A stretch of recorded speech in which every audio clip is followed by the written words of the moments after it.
Lo que estás a punto de escuchar no es una historia cómoda, ni amable, ni diseñada para quedar bien con nadie.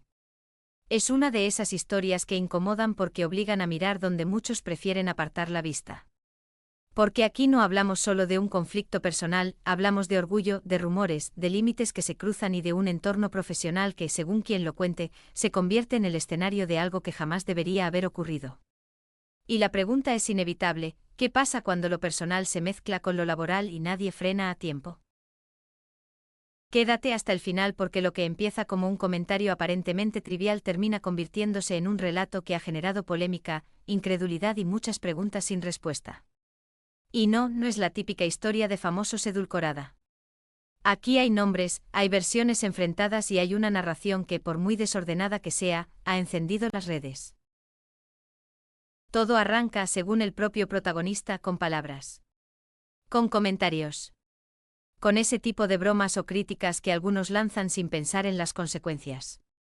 Jesús Reyes sitúa el origen del conflicto en su entorno laboral, en conversaciones entre compañeros donde el foco se pone sobre el labrador. Comentarios sobre su físico, sobre su masculinidad, sobre algo que para muchos puede parecer irrelevante, pero que toca directamente el ego y el orgullo. ¿De verdad alguien piensa que ese tipo de comentarios no tienen impacto? ¿Que no dejan huella? En este punto aparece un nombre clave: Ilenia. Es ella, según el relato, quien habría iniciado esas críticas. Jesús insiste en que no fueron inocentes, que venían cargadas de resentimiento, de despecho, de una herida previa que no estaba cerrada. Aquí ya se plantea una cuestión importante: cuando alguien habla desde el enfado, ¿es responsable de lo que provoca después? ¿O todo queda en una simple opinión lanzada al aire? Jesús Reyes no se presenta como un espectador pasivo. Al contrario. Se muestra afectado, tocado, herido en su orgullo. Habla de daño, de cómo esas palabras calaron más de lo que quizá otros imaginaban. Y aquí es donde muchos se sentirán identificados, aunque no lo admitan. Porque todos hemos vivido situaciones en las que un comentario, una broma o un rumor nos ha tocado más de lo que queríamos reconocer.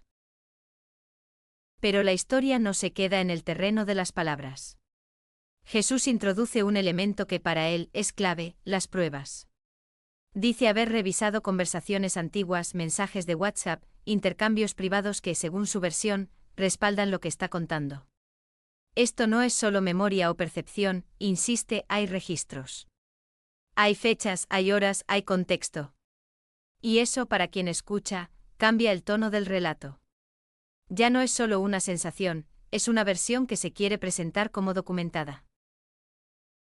Y entonces llega el momento que lo cambia todo. Jesús sitúa un encuentro concreto con una precisión que llama la atención.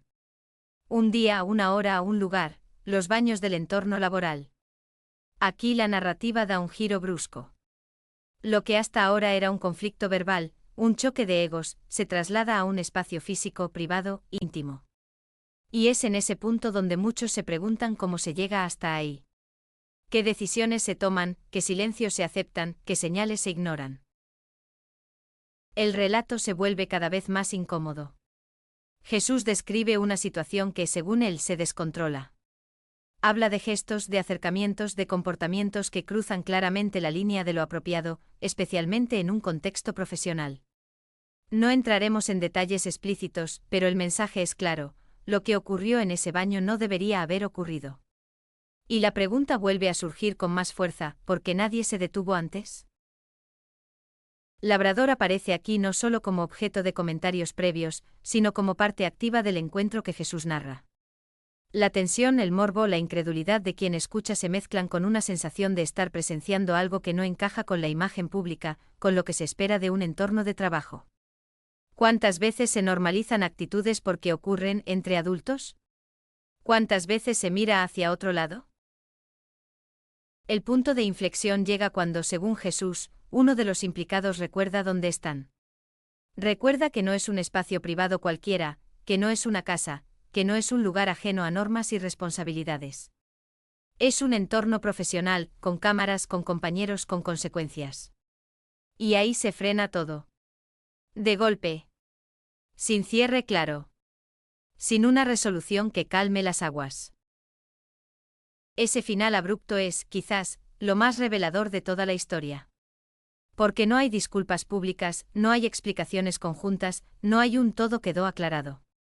Hay silencio, versiones sueltas y una narrativa que sale a la luz tiempo después, contada de forma atropellada, casi como si el propio narrador estuviera reviviendo el caos del momento. Y ahora la pelota está en el tejado del espectador.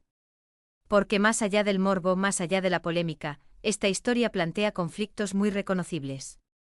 El primero, el poder destructivo de los rumores. Un comentario lanzado en un contexto de confianza puede escalar hasta niveles impensables. El segundo, el orgullo. Ese motor invisible que empuja a muchos a demostrar, a confrontar, a no dejar pasar nada. Y el tercero, quizá el más grave, la pérdida de límites entre lo personal y lo profesional. Aquí no se trata de señalar con el dedo sin más. Se trata de preguntarse qué falla cuando situaciones así llegan tan lejos. ¿Qué responsabilidad tiene cada parte? ¿Quién debería haber parado antes?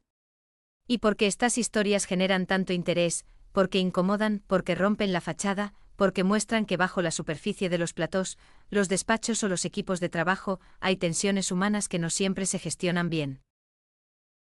Si has llegado hasta aquí es porque algo de todo esto te ha removido. Porque te guste o no, estas historias dicen más de nuestra sociedad de lo que muchos quieren admitir. Y quizá por eso este canal existe, para poner sobre la mesa lo que otros prefieren tapar, para analizar lo viral sin filtros y para seguir el rastro de las polémicas hasta el fondo.